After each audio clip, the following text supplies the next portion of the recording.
Hello நண்பர்களே! இப்போ எல்லாரும் சாப்பிடக்கூடிய நூடுல்ஸ் ஹெல்தியான முறையில நம்ம எப்படி செய்யலான்னு பார்க்கலாம். இது வந்து எக்கு, வெஜிடபிள்ஸ் எல்லாம் போட்டிருக்கனால ரொம்ப ஹெல்தியா இருக்கும். வித்தவுட் சாஸ் அண்ட் வினிகர் பண்ண போறோம். எப்படி பண்ணலான்னு பார்க்கலாம்.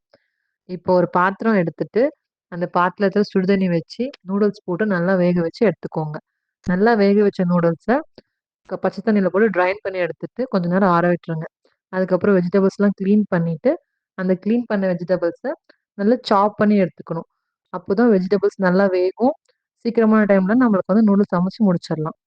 ஸோ ஈஸியா இருக்கும் நமக்கு. வெஜிடபிள்ஸ் வந்து கேரட், பீன்ஸு, கோஸ்லாம் எடுத்துக்கோங்க. அதில வந்து ஆனியன்ஸ் ஒரு 4 டூ 5 போட்டுக்கோங்க. இது வந்து நான் 5 மெம்பர்ஸ் செய்றனால அவ்வளோ போட்டுக்கிறேன். நீங்க எவ்வளோ வேணுமோ அவ்வளோ யூஸ் பண்ணிக்கோங்க. அப்புறம் அடுப்பு பத்த வச்சு, வடை சட்டி வச்சு ஆயில் போட்டு மஸ்டர்ட் சீட்ஸ் கடுகு போட்டு, அதில வந்துட்டு கொஞ்சம் கருவேப்பிலை போட்டு பொரிய விடுங்க. அதுக்கப்புறம் ஆனியன், 3 பச்சை மிளகாய், கட் பண்ண வச்ச வெஜிடபிள்ஸ் எல்லாம் போட்டு நல்லா வணக்கி விடுங்க. வணங்குற நேரத்தில கொஞ்சம் சிம் பண்ணி வச்சு, மூடி வச்சீங்கன்னா கொஞ்சம் சீக்கிரம் வேகும். அப்புறம் ஒரு 3 எக்ஸ் நான் பீட் பண்ணி எடுத்துக்கிட்டேன்.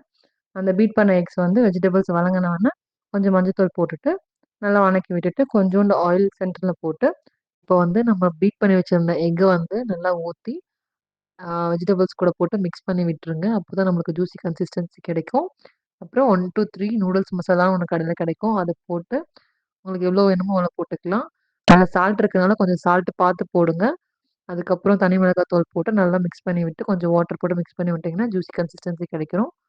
அப்புறம் நூடுல்ஸ் போட்டு, கொத்தமல்லி தழை போட்டு நல்லா கலக்கி விட்டுட்டு, பார்த்தீங்கன்னா, ரொம்ப உங்களுக்கு டேஸ்ட்டான நூடுல்ஸ் கிடைக்கும். இப்ப நானும் சாப்பிட்டு பார்த்துட்டு எப்படி இருக்குன்னு சொல்றேன். இது ரொம்ப சூப்பரா இருக்கு.